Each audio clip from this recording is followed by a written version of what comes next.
I had a heck of a time trying to find out how to remove this handle.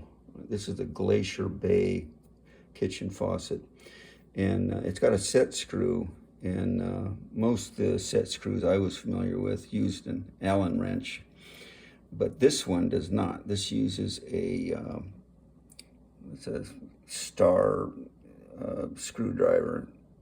Let's see if I can get it to focus here. And it's this one's called Torx number T10. And anyway, all you do is you just turn the handle all the way to hot, and there's a hole there, and there's a set screw in there. You have to fish around for it.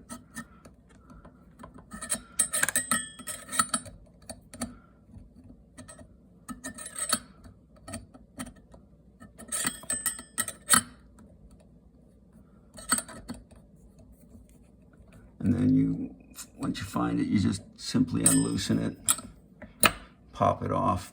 Don't unloosen it too much, because this little set screw in there is really tiny. And if you unloosen it too much, it'll come out, and then it's real easy to lose.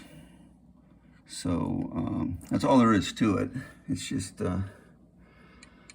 it threw me that it had that star screwdriver rather than the other one. So, oh, and I've learned a little trick. Let's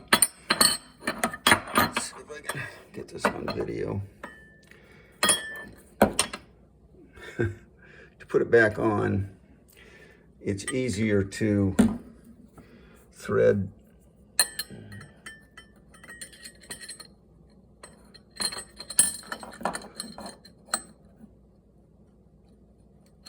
that in beforehand like that, and then slip it on.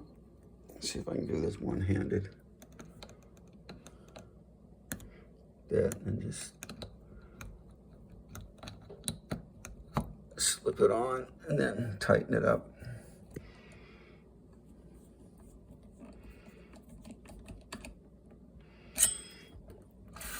There you have it.